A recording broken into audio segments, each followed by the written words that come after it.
അങ്ങനെ ആദ്യയുടെ ട്രീറ്റ്മെൻറ്റിനൊക്കെ ശേഷം ആദിയും അമ്മാമ്മയും കൂടിയിട്ട് അവർ നാട്ടിലേക്ക് തന്നെ തിരികെ പോകുന്നുണ്ട്. അങ്ങനെ പിന്നെയും കുറേ നാളുകളൊക്കെ കടന്നു പോകുന്നുണ്ട്. അതിനുശേഷം ഒരു ദിവസം വീണ്ടും യാദൃശ്ചികമായിട്ട് സച്ചിയും രേവതിയും കൂടി ആദിയെയും അമ്മാമ്മയും കാണാനിട വരുന്നുണ്ട്. അത് വേറൊന്നിനും വേണ്ടിയിട്ടല്ല, അവൻ്റെ സ്കൂളിലെ ഒരു ആവശ്യത്തിന് വേണ്ടിയിട്ട് ശ്രുതിയെ കാണാനായിട്ടാണ് അവർ ഇങ്ങോട്ടേക്ക് വരുന്നത്. ശ്രുതിയാണെങ്കിലോ പാർലറിൽ വെച്ചിട്ട് ഇവരെ കാണുന്നുമുണ്ട്. അങ്ങനെ ഇവരെ വഴക്ക് പറഞ്ഞ് തിരികെ അയക്കാൻ ശ്രമിക്കുന്നുണ്ട്. അപ്പോഴേക്കും അമ്മാവ പറയാണ്, ഞാനിവിടെ എൻ്റെ അനിയത്തിനെ കാണാനായിട്ടാണ് വന്നത്. വന്ന വഴിക്ക് നിന്നെ കണ്ടിട്ട് ഈ സ്കൂളിലെ കാര്യങ്ങൾ പറയാനും അതിൽ സൈൻ മേടിക്കാമെന്നും കരുതിയിട്ട് ഞാൻ ഇങ്ങോട്ടേക്ക് വന്നതെന്ന് പറയാണ്. അപ്പോഴേക്കും ശ്രുതി പറയുന്നുണ്ട്, അമ്മയോട് ഞാൻ പറഞ്ഞിട്ടില്ലേ ഇങ്ങോട്ടൊന്നും വരരുതെന്ന്, അനിയത്തിയെ കാണാൻ പോവാണെങ്കിൽ അങ്ങോട്ട് പോയാൽ പോരെ, ഞാൻ അങ്ങോട്ടേക്ക് വരില്ലേ എന്ന് ചോദിക്കാണ്. അല്ല മോന് ഈ നാട്ടിൽ വന്നപ്പോൾ തൊട്ട് അവിടെ നിന്ന് ഇറങ്ങിയപ്പോൾ തൊട്ടേ നിന്നെ കാണുന്നൊരു വാശി പിടിക്കായിരുന്നു, അതുകൊണ്ടാണെന്ന് പറയാണ്. അപ്പോഴേക്കും ആദ്യം പറയാണ്, അമ്മേ ഞാൻ എൻ്റെ സ്കൂളിലുള്ള എല്ലാവരോടും പറഞ്ഞു അമ്മയാണ് എൻ്റെ അമ്മാന്ന്, അങ്ങനെ ഇപ്പോൾ എന്നെ ആരും കളിയാക്കാറില്ല അമ്മേ എന്നൊക്കെ പറയുന്നുണ്ട്. അമ്മാമ്മയാണെങ്കിൽ അമ്മയുടെ നാട്ടിലേക്ക് പോകാണെന്ന് പറഞ്ഞപ്പം ഒത്തിരി സന്തോഷത്തോടെ ഞാൻ വന്നത്. എന്താ അമ്മേ ഞങ്ങളെ കാണണ്ടേന്ന് ചോദിക്കാണ്. അയ്യോ മോനെ അതല്ല, അമ്മയ്ക്ക് ഇവിടെ ഒരുപാട് പ്രശ്നങ്ങളുണ്ട്, അമ്മയുടെ ജോലി ചെയ്തുകൊണ്ടിരിക്കല്ലേ, എൻ്റെ മോനെ പഠിപ്പിക്കണ്ടേ, അതുകൊണ്ടൊക്കെ അല്ലേ എന്ന് ചോദിക്കാണ്. മോൻ എന്തായാലും ചിറ്റമ്മയുടെ വീട്ടിലേക്ക് പോയി നിന്നോ, അങ്ങോട്ടേക്ക് അമ്മ വരാമെന്ന് പറയാണ്. അമ്മ അങ്ങോട്ടേക്ക് വരൂ എന്ന് ചോദിക്കുമ്പം തീർച്ചയായിട്ടും വരാം മോനെ എന്ന് പറയാണ്. അങ്ങനെ അവര് നമ്മുടെ ആദിയും അമ്മാമ്മയും കൂടിയിട്ട് നേരെ ആ പറഞ്ഞ അനിയത്തിൻ്റെ വീട്ടിലേക്ക് പോകുന്നുണ്ട്. അങ്ങനെ അവരവിടെ ഒരു ദിവസം സ്റ്റേ ചെയ്യാണ് കേട്ടോ. അവരെ കാണാനായിട്ടും ആദ്യം ഈ കാര്യങ്ങൾ പറഞ്ഞിട്ടാണ് അമ്മാമ്മ വന്നതെങ്കിലും ആദിക്ക് അവളെ കാണുന്നൊരാഗ്രഹം പറഞ്ഞിട്ടാണ് സ്പെഷ്യലായിട്ടും വന്നത്. കുറേ ദിവസം കൊണ്ട് ശ്രുതിയെ വിളിക്കുന്നുണ്ടെങ്കിലും അവൾ അങ്ങോട്ടേക്ക് വരാൻ പോലും തയ്യാറാവുന്നില്ല. ഇവിടെ ബിസിനസിന്റെ കാര്യങ്ങളൊക്കെ നോക്കി നിൽക്കുന്നതുകൊണ്ട് തന്നെ അവൾ അങ്ങോട്ടേക്ക് പോകാൻ പോലും തയ്യാറാവുന്നില്ല കേട്ടോ. പല സമയത്തും വിളിച്ചാൽ പോലും ഫോൺ എടുക്കില്ല. അതുകൊണ്ടാണ് ഇങ്ങനൊരു പ്ലാൻ ചെയ്ത് അവരിങ്ങോട്ടേക്ക് വന്നത് തന്നെ. അങ്ങനെ ഇവരെല്ലാം നമ്മുടെ ശ്രുതിയാണെങ്കിൽ അന്ന് ഓഫീസിലെ വർക്കെല്ലാം കഴിഞ്ഞതിന് ശേഷം ശ്രുതിയെ വിളിച്ചിട്ട് പറയുന്നുണ്ട്, എൻ്റെ ഫ്രണ്ടിന് എന്നെ ഒന്ന് കാണണമെന്ന് പറഞ്ഞു, ഞാൻ അങ്ങോട്ടേക്ക് പോവാണ് എന്നും പറഞ്ഞിട്ട് നേരെ പോവാണ് കേട്ടോ. ശ്രുതിയാണെങ്കിലോ വീട്ടിലേക്കും പോകുന്നുണ്ട്. അങ്ങനെ നേരെ ആ ചിറ്റമ്മയുടെ വീട്ടിലേക്ക് കാണാനായിട്ട് പോകുന്നുണ്ട്. അങ്ങനെ ചെറിയമ്മയും ചോദിക്കുന്നുണ്ട്, അല്ല നീ ഇവിടെ തന്നെയാണോ കല്യാണി, പിന്നെ എന്താ എന്നെ കാണാൻ വരാത്തത്? അയ്യോ അല്ല, ഞാനിവിടെ വേറെ സ്ഥലത്താ, നിന്റെ വിവാഹം കഴിഞ്ഞ കാര്യമൊക്കെ അമ്മ എന്നോട് പറഞ്ഞു, എങ്കിലും നീ നിന്റെ മോനെ വിട്ട് പോയല്ലോ, എങ്കിൽ ഇവനെയും കൂടി കൊണ്ടുപോകത്തില്ലേ എന്ന് ചോദിക്കാണ്. അത് പിന്നെ അവിടെ അങ്ങനെ നിർത്താൻ പറ്റിയ സാഹചര്യമൊന്നുമല്ല, എൻ്റെ അമ്മായിമ്മ ഭയങ്കര സാധനമാണ്, അതുകൊണ്ട് മോനെ അങ്ങോട്ടേക്ക് കൊണ്ടുവന്നായിരുന്നു ആലോചിക്കാൻ പോലും പറ്റില്ലെന്നും ശ്രുതി പറയുന്നുണ്ട്.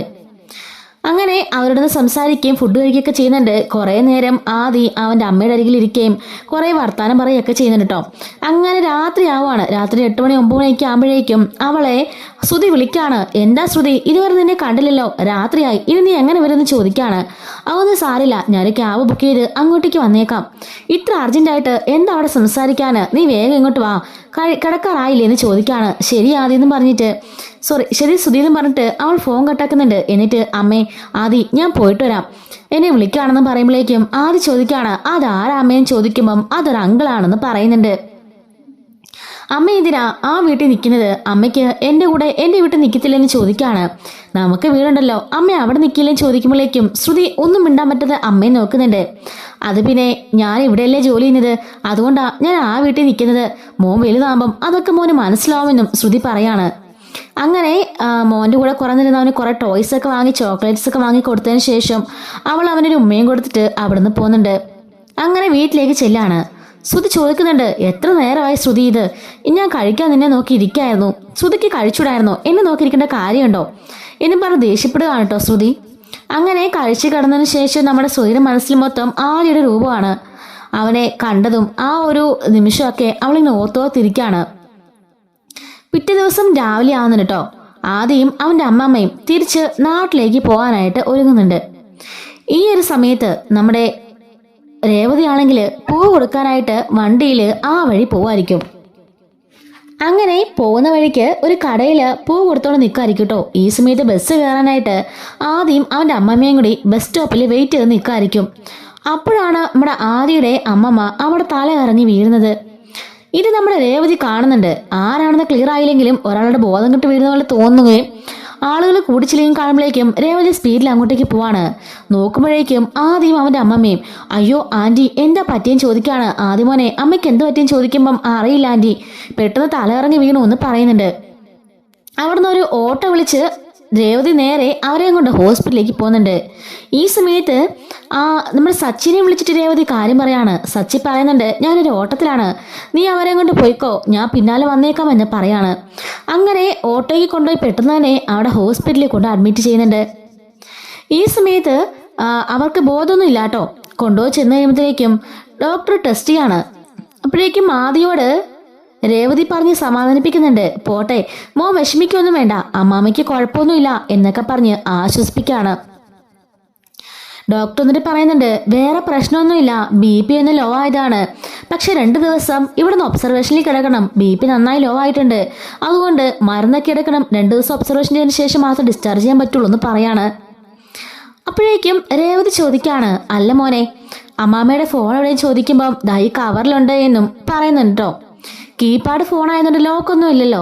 ആ ഫോൺ എടുത്തതിന് ശേഷം നിങ്ങളിവിടെ ആരെ കാണാനാ വന്നതെന്ന് ചോദിക്കാണ്. അത് പിന്നെ ചെറിയമ്മയെ കാണാനെന്ന് പറയുമ്പം ചെറിയമ്മയുടെ വീടാണെന്ന് ചോദിക്കാണ്. അത് ഒത്തിരി ദൂരെയാണെന്ന് പറയുമ്പം അവൻ അഡ്രസ്സൊന്നും അറിയില്ല എന്ന് ഇവർക്ക് മനസ്സിലാകുന്നു കേട്ടോ. അപ്പം പിന്നെ അല്ല മോൻ്റെ അമ്മയുടെ പേരെന്താ, അമ്മേനെ എങ്ങനെ കോണ്ടാക്ട് ചെയ്തെന്ന് ചോദിക്കാണ്.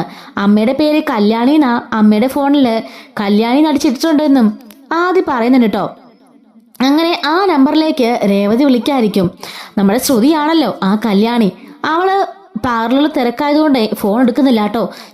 മോനെ അമ്മ ഫോൺ എടുക്കുന്നില്ലെന്ന് ചോദിക്കുമ്പം അമ്മ ജോലിയായിരിക്കും, ബിസി ആണെങ്കിൽ ഫോൺ എടുക്കില്ല എന്നും ആദ്യം പറയാണ്. അല്ല ആൻറ്റി, അമ്മാമ്മയ്ക്ക് എന്താ പറ്റിയെന്ന് ചോദിക്കുമ്പോഴേക്കും ഒന്നുമില്ലടാ, ചെറുതായിട്ടും തലയിറങ്ങിയതാ, അത് സാരമില്ല കേട്ടോ, മാറിക്കോളും എന്ന് പറയാണ്. അപ്പോഴേക്കും സച്ചി അങ്ങോട്ടേക്ക് എത്തുന്നുണ്ട്. എന്താ രേവതി, എന്താ സംഭവിച്ചെന്ന് ചോദിക്കാണ്. സച്ചിട്ടാ, ഞാനവിടെ കടയിൽ പൂ കൊടുക്കായിരുന്നു, അപ്പോഴാ കണ്ടത്.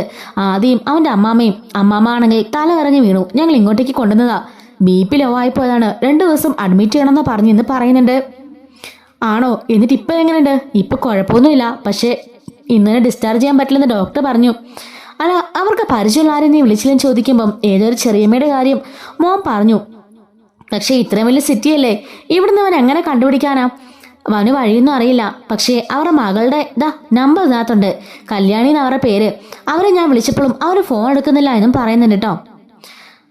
നമുക്കെന്തായാലും ഒന്നുകൂടി ഒന്ന് വിളിച്ചു നോക്കാം, അവര് ദുബായിലാന്നല്ലേ പറഞ്ഞത്, നല്ല ജോലിയല്ല ആയിരിക്കും, അതുകൊണ്ടായിരിക്കും എടുക്കാത്തതെന്നും സച്ചി പറയാണ്. എന്തായാലും 2 ദിവസം നമുക്കിവിടെ നിൽക്കാന്ന് പറയുന്നുണ്ട് കേട്ടോ. അപ്പോഴേക്കും സച്ചി പറയാണ്, അവർക്ക് ബോധം വീണോ, നമുക്കൊന്ന് കണ്ടു പോകാം. ബോധമൊക്കെയുണ്ട്, ഞാനെന്തായാലും ഡോക്ടർ പറഞ്ഞിട്ട് കയറി കാണാൻ നോക്കി നിൽക്കുകയാണെന്ന് രേവതിയും പറയാണ്.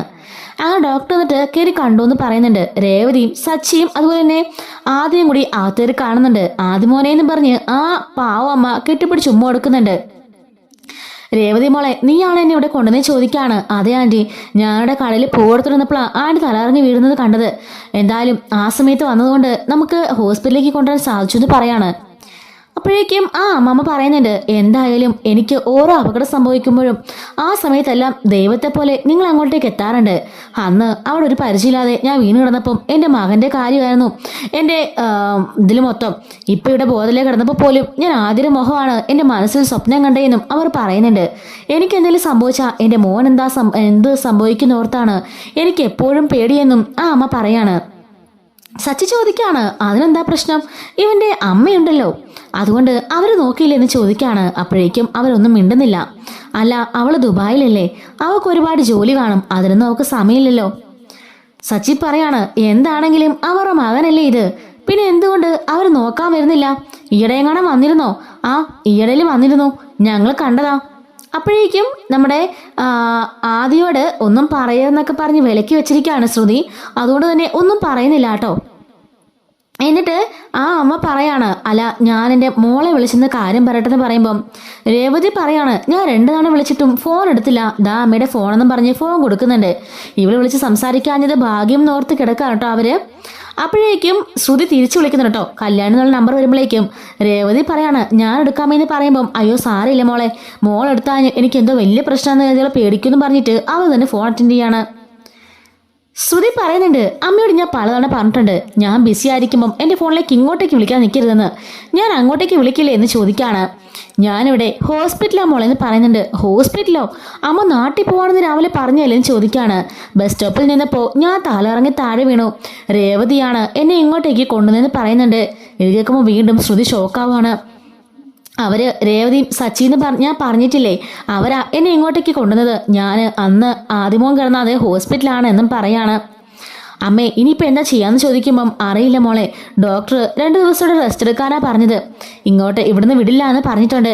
അമ്മ എന്തായാലും അവിടെ തന്നെ നിൽക്ക്, ഞാൻ അങ്ങോട്ടേക്ക് വരാമെന്ന് പറയുമ്പം ശരി മോളെ എന്ന് പറയാണ്. സച്ചിൻ രേവതിയും പറയുന്നുണ്ട്, അല്ലമ്മേ ഇനിയിപ്പോൾ എന്താ ചെയ്യാ, മോള് എന്തെങ്കിലും അറേഞ്ച്മെന്റ്സ് ചെയ്യാന്ന് പറഞ്ഞു. എന്ത് അറേഞ്ച്മെന്റ് എന്ന് സച്ചി ചോദിക്കാണ്. അത് പിന്നെ മോള് എന്നോട് പറഞ്ഞൊരു കാര്യം, ഏതെങ്കിലും നഴ്സിനെയോ മറ്റാരെങ്കിലും ഇവിടെ എനിക്ക് കൂട്ടു നിർത്താന്നാണെന്ന് പറയാണ്. അപ്പോഴേക്ക് രേവതി ചോദിക്കുന്നുണ്ട്, അതൊക്കെ അമ്മേ, അപ്പൊ ഇവന്റെ കാര്യമോ? ഞാനൊരു കാര്യം പറയാം എങ്കിൽ, ആദ്യം കൊണ്ട് ഞങ്ങൾ വീട്ടിലേക്ക് പോകാം, നിങ്ങളിവിടെ റെസ്റ്റ് എടുക്ക്, ഞാൻ ഇടയ്ക്കിടയ്ക്കൊന്ന് കാണാമെന്നും രേവതി പറയാണ്. എന്തായാലും ഇവിടെ നിന്നുകൊണ്ട് എനിക്ക് നിങ്ങൾ രണ്ടുപേരും നോക്കാൻ സാധിക്കില്ലെന്ന് രേവതി പറയുമ്പം അത് ശരിയാ മോളെ, എന്തായാലും 2 ദിവസം എനിക്കിവിടെ കിടക്കണമെന്നാണല്ലോ പറഞ്ഞത്. ആ സമയത്ത് വരെ നഴ്സിനെയോ മറ്റാരെങ്കിലും അവളെ പൈസ കൊടുത്ത് നിർത്തിക്കോളും, പകരം മോനെ നിങ്ങൾ കൊണ്ടുപോയാൽ മതിയെന്നും അവർ പറയാൻ കേട്ടോ. രേവതി പറയാണ്, അതിനെനിക്കൊരു ബുദ്ധിമുട്ടും ഇല്ല, അമ്മ വിഷമിക്കണമെന്ന് പറയുമ്പം നിങ്ങളുള്ളത് എനിക്ക് വലിയൊരു ആശ്വാസമാണ്, അല്ലെങ്കിൽ ഈ അവസ്ഥയിൽ ഞാൻ എന്ത് ചെയ്തേനെയെന്നും അവർ ചോദിക്കാൻ കേട്ടോ. എന്തായാലും അവരിങ്ങനെ നാട്ടിൽ പോയി നിൽക്കുന്നതും എനിക്ക് ഇഷ്ടപ്പെടുന്നില്ലെന്ന് സച്ചി പറയുന്നുണ്ട്. അമ്മ പറയാണ്, എന്ത് ചെയ്യാനാ മോനെ, മറ്റാരും ഞങ്ങൾക്ക് തുണയില്ല, ഇവിടെ വന്നാൽ നമുക്ക് നല്ല ജോലിയോ ശമ്പളമോ ഒന്നും കിട്ടില്ല, അതുകൊണ്ടാണ് അവൾ അവിടെ നിൽക്കുന്നത്, എങ്കിലല്ലേ ഇവന്റെ വിദ്യാഭ്യാസവും എൻ്റെ മരുന്നും ചെലവും എല്ലാം നടക്കുള്ളൂ എന്ന് പറയാണ്. അത് ഒരർത്ഥത്തിൽ ശരിയാണെന്ന് സച്ചി പറയുന്നുണ്ട് കേട്ടോ. അങ്ങനെ രേവതി ആദ്യം കൂട്ടി വീട്ടിലേക്ക് പോകുന്നുണ്ട് കേട്ടോ. ഇവര് പോകുന്നത് കണ്ടിട്ട് ശ്രുതി പതിയെ അവർ കാണാതെ ഹോസ്പിറ്റലിലേക്ക് കയറി വരികയാണ്. അവൾ വരുമ്പോഴേക്കും ശ്രുതി ചോദിക്കുകയാണ്, എൻ്റെ അമ്മേ തുടരെ ഇവർ മുമ്പിൽ തന്നെ ചെന്ന് പെടുകയാണെന്ന് ചോദിക്കുമ്പം ദൈവത്തെ പോലെ അവർ വന്നതുകൊണ്ട് ഞാൻ രക്ഷപ്പെട്ടു. രേവതിയാണ് തലറിഞ്ഞ് വീണപ്പം എന്നെയും കൊണ്ട് ഹോസ്പിറ്റലിലേക്ക് വന്നത്. അതിനുശേഷം നിന്നെ വിളിക്കാനൊക്കെ ആദ്യം നോക്കിയത് അവരാണെന്ന് പറയുന്നുണ്ട്. എൻ്റെ ഈശ്വര, ഞാൻ ഫോൺ എടുത്തതെങ്കിൽ എല്ലാം പിടിക്കപ്പെട്ടെന്നെല്ലാം ചോദിക്കാൻ കേട്ടോ. അതെ, എന്തായാലും ആദ്യയെ അവർ വീട്ടിലേക്ക് കൊണ്ടുപോയിരിക്കുകയാണ്. എൻ്റെ അടുത്ത് നീ ആളെ അയക്കുമെന്ന് പറഞ്ഞുകൊണ്ടാ അവർ പോയെന്ന് പറയുന്നുണ്ട്. എന്തായാലും നന്നായി, ഇത്രയും നേരം അവരോട് നിന്നല്ലോ, ഞാനാണെങ്കിൽ പേടിച്ച് ഇങ്ങോട്ടേക്ക് വന്നതെന്ന് ശ്രുതി പറയാണ്. അവർ നിന്നേനെ, നീ അങ്ങനെ പറഞ്ഞെന്ന് ഞാൻ പറഞ്ഞുകൊണ്ടാ അവർ പെട്ടെന്ന് പോയെന്ന് പറയാണ്. അവർ പോയത് നന്നായി, എന്തായാലും അമ്മയുടെ അടുത്ത് നിർത്താനായിട്ട് ഞാനൊരാളെ ഏൽപ്പിക്കാമെന്ന് പറയുന്നുണ്ട് കേട്ടോ. അപ്പോഴേക്കും അവളുടെ സിസ്റ്റർ വരാണ്. സിസ്റ്ററിനോട് ശ്രുതി പറയുന്നുണ്ട്, സിസ്റ്റർ ഇതെൻ്റെ അമ്മയാണ്, ഞാൻ പുറത്ത് ജോലി ചെയ്തുകൊണ്ടിരിക്കുകയാണ്, അതുകൊണ്ട് എൻ്റെ അമ്മയെ നോക്കാനായിട്ട് ഒരാൾ വേണം, വേറൊന്നും വേണ്ട, കൃത്യസമയത്ത് മരുന്ന് കൊടുക്കുകയും ഫുഡ് കൊടുക്കുകയും ബാക്കി എല്ലാ കാര്യങ്ങളും ചെയ്യണം, അവർക്ക് ശമ്പളം എത്ര ആണെങ്കിലും ഞാൻ കൊടുത്തോളാം എന്ന് പറയുമ്പം ആ നഴ്സ് പറയുന്നുണ്ട്, മേഡം ഞാൻ എൻ്റെ വീട് അടുത്ത് തന്നെയാണ്, ഞാൻ ഇവിടെ തന്നെ എപ്പോഴും വർക്ക് ചെയ്തുകൊണ്ടിരിക്കുന്നതാണ്, അതുകൊണ്ട് തന്നെ ഞാൻ ഈ പേഷ്യന്റിന് ഫുഡും അതുപോലെ മരുന്നും എല്ലാം കൊടുത്ത് അവരെ ശുശ്രൂഷിച്ചോളാം എന്ന് പറയുമ്പോഴേക്കും അത് നല്ല കാര്യമായി, നിങ്ങൾക്ക് എത്ര ശമ്പളം ചോദിക്കുമ്പം അതൊക്കെ നമുക്ക് പിന്നെ സംസാരിക്കാമെന്ന് പറഞ്ഞിട്ട് അവരതെല്ലാം ഡീൽ ചെയ്യുന്നുണ്ട് കേട്ടോ. അങ്ങനെ നഴ്സിനെ ഏൽപ്പിച്ചിട്ട് അവൾ നേരെ വീട്ടിലേക്ക് ചെല്ലാണ്, ഒന്നും അറിയാത്തതുപോലെ. അവിടെ ചെല്ലുമ്പോഴേക്കും ആദിയെയും അതുപോലെ തന്നെ രേവതിനെയും ഇവള് കാണുന്നുണ്ട് കേട്ടോ. ആദിയെ കണ്ടുപാടെ ഓടിച്ചെന്ന് കെട്ടിപ്പിടിക്കണമെന്നുണ്ടെങ്കിലും അവളൊന്നും മിണ്ടുന്നില്ല. ചന്ദ്രയാണെങ്കിലോ അവിടെ ഓൾറെഡി ബഹളം തുടങ്ങിയിട്ടുണ്ട്. ഇവനെയും കൂട്ടി ഇങ്ങോട്ടേക്ക് വന്നു എന്നൊക്കെ പറഞ്ഞുകൊണ്ട് ഭയങ്കരമായിട്ട് ബഹളം വെക്കാണ് കേട്ടോ. അപ്പോഴേക്കും ശ്രുതി പറയുന്നുണ്ട്, എന്താ ആന്റി ഇത്, കൊച്ചു പയ്യനല്ലേ, അവര് പറഞ്ഞത് കേട്ടില്ലേ, അവന്റെ അമ്മാമ്മ ആശുപത്രിയിലാന്ന്, അതുകൊണ്ടല്ലേ, അമ്മ എന്നെ വിട് എന്ന് പറയുന്നുണ്ട് കേട്ടോ. അങ്ങനെ പറഞ്ഞാൽ എങ്ങനെ ശരിയാവും, ഇവനെന്താ ഇവിടെ സത്രമല്ല ആണോ ഇത്, എപ്പോഴും ഇവനും ഇവന്റെ അമ്മയ്ക്കും എന്തെങ്കിലും സംഭവിച്ചാൽ ഓടി ഇങ്ങോട്ടേക്ക് കൊണ്ടുവരാൻ എന്ന് ചോദിക്കാണ്. രേവതി പറയുന്നുണ്ട്, ഇവനും ഇവന്റെ അമ്മമ്മയും നാട്ടിലേക്ക് പോകാൻ ബസ് കയറാൻ നിൽക്കായിരുന്നു, ആ സമയത്താണ് അവർ തലയിറങ്ങി വീണത്, ഞാൻ കണ്ടതുകൊണ്ട് ഒന്നും സംഭവിക്കാതെ ആശുപത്രിയിലേക്ക് ആക്കി എന്ന് പറയുന്നുണ്ട്. ചന്ദ്ര ചോദിക്കാണ്, അതെങ്ങനാടി കൃത്യസമയത്ത് നീ തന്നെ നിന്നവിടെ പെടുന്നേ എന്നൊക്കെ ചോദിച്ച് കുറേ ബഹളം വെക്കുന്നുണ്ട് കേട്ടോ. എന്നിട്ട് നമ്മുടെ ശ്രുതി ആണെങ്കിൽ ഒരുപാട് ബുദ്ധിമുട്ടി കഷ്ടപ്പെട്ട് നമ്മുടെ ചന്ദ്രനെ എങ്ങനെയൊക്കെയോ കൺവിൻസ് ചെയ്ത് അവനെ അവിടെ നിർത്താനൊക്കെ സമ്മതിക്കുന്നുണ്ട് കേട്ടോ. രേവതി ആണെങ്കിലോ പൊന്നുപോലെ അവനെ നോക്കുന്നുണ്ട്. ഇത് കാണുമ്പം ശ്രുതിക്ക് നല്ല ദേഷ്യമൊക്കെ വരുന്നുണ്ട് കേട്ടോ. രേവതി അടുക്കളയിലേക്ക് പോയ സമയം നോക്കി ഓടി വന്ന് ആ കുഞ്ഞിൻ്റെ അടുത്തിരിക്കാം കേട്ടോ. ശ്രുതി അമ്മേന്ന് വിളിച്ച് അവൻ കെട്ടിപ്പിടിക്കുന്നുണ്ട്. അമ്മമ്മയ്ക്ക് എങ്ങനെയാണ് ചോദിക്കുമ്പം കുഴപ്പമൊന്നുമില്ല മോനെ, ഞാനവിടെ ഒരു നഴ്സിനെ അറ്റൻഡ് ചെയ്യാൻ നിർത്തിയിട്ടുണ്ട്, വേറൊരു പ്രശ്നവും ഇല്ല, എൻ്റെ മോൻ വിഷമിക്കണ്ട കേട്ടോ എന്നൊക്കെ പറയുന്നുണ്ട് കേട്ടോ. ആണോ അമ്മേ എന്നൊക്കെ ചോദിച്ച് അവനും കെട്ടിപ്പിടിച്ചിരിക്കുന്നുണ്ട്. അങ്ങനെ ഈ സമയത്ത് അങ്ങോട്ടേക്ക് രേവതി കയറി വരുന്നുണ്ട്. എന്താ ശ്രുതി കാണുന്നത്, ആദ്യോട് നിനക്ക് ഇത്ര സ്നേഹമൊക്കെ ഉണ്ടോ, അത് പിന്നെ ഇതൊരു കുഞ്ഞല്ലേ, ഞാനതിനാ ഇവനോട് ദേഷ്യം കാണിക്കുന്നെന്ന് ചോദിക്കാണ്. ഞാൻ ദേ ഇവന് ചായമായിട്ട് വന്നതായിരുന്നു, ഇന്ന് ആദ്യമോനെ ചായ കുടിക്കുന്നൊക്കെ പറഞ്ഞ് ചായയൊക്കെ കൊടുക്കുന്നുണ്ട് കേട്ടോ നമ്മുടെ രേവതി. അങ്ങനെ കുറേ നേരം ഇങ്ങനെ പിറ്റേ ദിവസം ആവുന്നുണ്ട്. അപ്പോഴേക്കും ഈ പയ്യനാണെങ്കിൽ ഇങ്ങനെ ഓടി നടക്കായിരിക്കും. ആ സമയത്ത് അവനിങ്ങനെ ഓടി നടന്നിട്ട് അവിടെ നിന്നൊരു ഫ്ലവർ വേസ് തട്ടി താഴെ വീഴുന്നുണ്ട് കേട്ടോ. ആ ഫ്ലവർ വേസ് പൊട്ടാണ്. രേവതിയോ സച്ചിയോ അങ്ങനെ അവിടെ ആരും ഉണ്ടായിരുന്നില്ല കേട്ടോ. രവിയും അതുപോലെ തന്നെ ശ്രുതിയും മാത്രമേ ഉണ്ടായിരുന്നുള്ളൂ. ശ്രുതി ആണെങ്കിലോ ഇന്ന് ലീവാണെന്ന് പറഞ്ഞ് ആദ്യം നോക്കാണ്ട് മനഃപൂർവ്വമായിട്ടും അവിടെ നിൽക്കായിരുന്നു. ചന്ദ്ര വന്നിട്ട് എന്താണ് അസത്തെ ഈ കാണിച്ചതെന്ന് പറഞ്ഞിട്ട് ആ പയ്യനെ പിടിച്ച് തലങ്ങും വിലങ്ങും തല്ലുമ്പോഴേക്കും ഓടി വന്ന് ആ കൈ പിടിച്ച് തള്ളി മാറ്റം കേട്ടോ. നമ്മുടെ ശ്രുതിയാണെങ്കിൽ ഈ ഒരു തള്ളലില് ചന്ദ്ര താഴെ നമ്മുടെ നടു പിടിച്ച് താഴെ വീഴുന്നുണ്ട്. ശ്രുതി നീ എന്തായി കാണിക്കുന്നതെന്ന് ചന്ദ്ര ചോദിക്കാണ്. അമ്മ എന്തായി കാണിക്കുന്നത് ചോദിച്ചാൽ ചന്ദ്ര നമ്മുടെ ശ്രുതി ദേഷ്യപ്പെടുന്നു കേട്ടോ. രവി എന്ന് ചോദിക്കാണ് എന്താണ് പറ്റിയേ ചന്ദ്ര നീ ഇന്ന് താഴെ കിടന്നതൊക്കെ ചോദിക്കാണ്. ചന്ദ്രയെ പിടിച്ചു വെക്കുന്നുണ്ട് കേട്ടോ രവി. ചന്ദ്ര പറയാണ് ദാ ഇവളെ എന്നെ തള്ളി താഴിട്ടെന്ന് പറയാണ്. ശ്രുതിയോ എന്താ മോളെ ചോദിക്കാണ്. അത് പിന്നെ അങ്കിൾ ദാ ഈ ഒരു ഫ്ലവർ വേസ് ഈ കുട്ടിയുടെ കൈ തട്ടി അറിയാതെ താഴെ വീണ് പൊട്ടി അന്നും പറഞ്ഞ് ഈ ആന്റി ആണെങ്കിൽ അവന് തലങ്ങ് വിലങ്ങ് തല്ലാണെന്ന് പറയുമ്പോൾ എന്താ ചന്ദ്രേനും ചോദിച്ചത് വഴക്ക് പറയുന്നുണ്ട് കേട്ടോ. അത് പിന്നെ ഇവനോട് കൂടെ നിർത്തിയിരിക്കുന്ന പോലും എനിക്കിഷ്ടമില്ല. ആ സമയത്താണ് അവൻ അതും ഇതൊക്കെ തല്ലി പൊട്ടിക്കുന്നത്. ഞാൻ അതൊക്കെ കണ്ടോണ്ട് നിൽക്കണോ എന്നും ചോദിച്ച് ദേഷ്യപ്പെടുന്നുണ്ട്. കണ്ടോണ്ട് നിൽക്കുന്നില്ലെങ്കിലും നിനക്ക് അവനെ അടിക്കാതിരുന്നൂടെ? അതൊരു കൊച്ചു പയ്യനല്ലേ, നമ്മുടെ ഇത്രയും വിവരം ബോധം അവനുണ്ടോ എന്ന് ചോദിക്കാണ്. ചന്ദ്ര പറയുന്നുണ്ട് ഇവന്റെ അമ്മമ്മയല്ലേ ഹോസ്പിറ്റലായല്ലോ, ഇവനടുത്ത് അള്ളയുണ്ടല്ലോ, അവക്കൊന്ന് നോക്കിക്കൂടെ? സത്രമാണല്ലോ ഇത്, ആർക്ക് വേണമെങ്കിലും വലിയേറിന്നിരിക്കാം, ഒന്നും ആർക്കും അറിയണ്ടല്ലോ എന്നും പറഞ്ഞ് ദേഷ്യപ്പെടുന്നുണ്ട്. അപ്പോഴേക്കും ശ്രുതി പറയാണ് ആന്റി സോറി, ഞാൻ പെട്ടെന്ന് ആരുടെ കൈ പിടിച്ച് മാറ്റിയതേ ഉള്ളൂ, ആന്റി വീഴുന്ന് ഞാൻ കരുതിയില്ല. വേണ്ട എല്ലാവരും ഇപ്പൊ എന്നെ ടാർഗറ്റ് ചെയ്തിരിക്കുകയാണല്ലോ. ഈ ചെറുക്കൻ എന്നൊക്കെ വരുന്നോ അന്നൊക്കെ നിന്റെ സ്വഭാവത്തിൽ നല്ല മാറ്റാ ശ്രുതി, ഞാൻ ശ്രദ്ധിക്കുന്നുണ്ട്. നിനക്കെന്താ ഇവിടെ ഇത്ര സോഫ്റ്റ് കോർണർ എന്ന് ചോദിക്കാണ്. അത് പിന്നെ ആന്റി ഇവനൊരു കുഞ്ഞു കുട്ടിയല്ലേ, എല്ലാവർക്കും കൊച്ചു കുട്ടികളെന്ന് പറഞ്ഞാൽ ഭയങ്കര ഇഷ്ടമല്ലേ, അതുകൊണ്ടാണ് എന്ന് പറയുന്നുണ്ട് കേട്ടോ. ആദ്യമോനെ മാറി നിൽക്ക്, കാലിലെങ്ങും കൊള്ളണമെന്ന് പറഞ്ഞ് ശ്രുതി അതൊക്കെ തൂത്തുവാരി വൃത്തിയാക്കുന്നുണ്ട്. നീ ഇങ്ങ് വാദം പറഞ്ഞ് അവനെ കൊണ്ടുപോയി മുറിയിൽ ഇരുത്തുകയും ചെയ്യുന്നുണ്ട് കേട്ടോ. രവി പറയാണ് കണ്ടോ നിന്റെ അതേ സ്വഭാവമായിരുന്നു നിന്റെ മരുമകൾക്കും, പക്ഷെ ഒരു കുട്ടിയെ കണ്ടപ്പോ അവളുടെ മനസ്സ് മാറിയത് കണ്ടോ? ഇതുപോലെയാണ് എല്ലാ മനുഷ്യരും, കുഞ്ഞു കുട്ടികളോട് അവർക്ക് പ്രത്യേക സ്നേഹമായിരിക്കും, നിന്നെ മാത്രമേ ഞങ്ങൾ ഇങ്ങനെ കണ്ടുള്ളൂ എന്നും രവി പറഞ്ഞിട്ട് അവളെ കുറെ ബഹളം വെച്ചിട്ട് അങ്ങോട്ട് പോകുന്നുണ്ട് കേട്ടോ. അവക്കാണെങ്കിൽ ആകെപ്പാട് ദേഷ്യം വരുന്നുണ്ട്. ശ്രുതിയാണെങ്കിലോ അവളെ തള്ളിയിട്ടു, നടുവിന് നല്ല വേദനയുണ്ട്. പിന്നെ അന്ന് വൈകുന്നേരം അങ്ങോട്ടേക്ക് നമ്മുടെ രേവതിയും സച്ചിയും കൂടെ കയറി വരുന്നുണ്ട്. അപ്പോഴായിരിക്കും നമ്മുടെ ആദ്യം ഫ്ലവർ വേസ് അവിടെ ഇങ്ങനെ പൊട്ടിപ്പോയല്ലോ. അവിടുന്ന് ഫ്ലവർ വേസിന്റെ കാര്യങ്ങൾ അന്വേഷിക്കുമ്പോഴൊക്കെ ചന്ദ്ര അവിടുന്ന് പറയുന്നുണ്ട് നീ പറ, നീയാണല്ലോ ആ നഷ്ട സാധനത്തിനെ ഇങ്ങോട്ടേക്ക് കൊണ്ടുവന്നത്. അമ്മ എന്തൊക്കെയാ പറയണേ, ഇവിടുന്ന് ഫ്ലവർ വേസ് എവിടെ നിലയും ചോദിച്ചുള്ളൂ. അതെ നീ കൊണ്ടിരുന്ന ആ അസുരനുണ്ടല്ലോ ആ ചെറുക്കൻ, അവൻ പൊട്ടിച്ചതാണെന്ന് പറയുന്നുണ്ട്. ആരാദ്യം? അതെ അവൻ തന്നെ എന്ന് പറയാൻ കേട്ടോ. അയ്യോ അവൻ അങ്ങനെയൊന്നും ചെയ്യില്ലല്ലോ, പിന്നെ നിനക്ക് അവനെ കുറിച്ച് എല്ലാം അറിയാമല്ലോ, എവിടെയോ കിടന്നവനെയൊക്കെ കൊണ്ട് വീട്ടിൽ കൊണ്ടാക്കിയാൽ ഇങ്ങനെയൊക്കെ ഇരിക്കുമെന്ന് ചന്ദ്ര പറയാണ്. രവി പറയുന്നുണ്ട് മോളെ വേറൊന്നുമില്ല, ഇവളെ അവനെ പിടിച്ചിട്ട് തല്ലി ആ പയ്യനെ. സച്ചി പറയുന്നുണ്ട് അമ്മ എന്താ അമ്മേ പറഞ്ഞേ, തല്ലിയെന്നോ? അമ്മേ ഇതെന്റെ സ്വഭാവം മാറും കേട്ടോ എന്ന് പറയുമ്പോഴേക്കും രവി പറയാണ് വേണ്ടടാ, അതിനുള്ള ശിക്ഷയെ അവക്ക് അപ്പൊ തന്നെ കിട്ടി. ശിക്ഷ കിട്ടിയെന്നോ? അതെ. നമ്മുടെ ശ്രുതിയാണെങ്കിൽ ഓടി വന്ന് ആന്റി എന്തായി കാണിക്കുന്ന പറഞ്ഞ് പിടിച്ചു ഒറ്റ തള്ളു. നിന്റെ അമ്മയെ നടുവും തല്ലി താഴെ വീണെന്ന് പറയുന്നുണ്ട്. ശ്രുതി അങ്ങനെ ചെയ്തെന്ന് രേവതി ചോദിക്കാണ്. അതെ അവക്ക് ആ കുട്ടിയുടെ എന്തോ പ്രത്യേക ഒരു സ്നേഹമാണ് എന്നും പറഞ്ഞ് വഴക്കും പറഞ്ഞിട്ട് ആ ഫ്ലവർ വേസ് ഒക്കെ തൂത്തുവാരി കളഞ്ഞ് അവനെയും കൊണ്ട് മുറിയിലേക്ക് പോയി എന്നും പറയുന്നുണ്ട്. അല്ല ശ്രുതി എന്താ പോവാഞ്ഞെന്ന് സച്ചി ചോദിക്കുമ്പം അറിയില്ല, ഇന്ന് ലീവ് എടുത്തിരിക്കുകയാണെന്നാ പറഞ്ഞത്, എന്തായാലും ആ കുട്ടിയുടെ കൂടെ തന്നെയായിരുന്നു ഇന്ന് മുഴുവനെന്ന് രവി പറയുന്നുണ്ട്. എന്തായാലും എല്ലാരെയും മയക്കാൻ ആ കൊച്ചു മിടുക്കനാ, അവന്റെ അമ്മാവൻ പഠിപ്പിച്ചു വിട്ടതായിരിക്കും എന്നൊക്കെ ചന്ദ്ര പറഞ്ഞുകൊണ്ടിരിക്കുന്നുണ്ട്. സച്ചിയും രേവതിയുടെ മുറിയിലേക്ക് കയറുമ്പോൾ കാണുന്ന കാഴ്ച നമ്മുടെ ആദ്യനെ കെട്ടിപ്പിടിച്ചു കിടക്കുന്ന ശ്രുതിനെയാണ്. ഇവരെ കണ്ടപാടെ ശ്രുതി ചാടി എഴുന്നേക്കുന്നുണ്ട്. അയ്യോ കിടന്നോ ശ്രുതി എന്ന് നമ്മുടെ രേവതി പറയാണ്. അല്ല ഞാനിന്ന് ലീവായിരുന്നു, അപ്പൊ പിന്നെ ആദ്യയുടെ കാര്യങ്ങളൊക്കെ നോക്കാന്ന് കരുതി.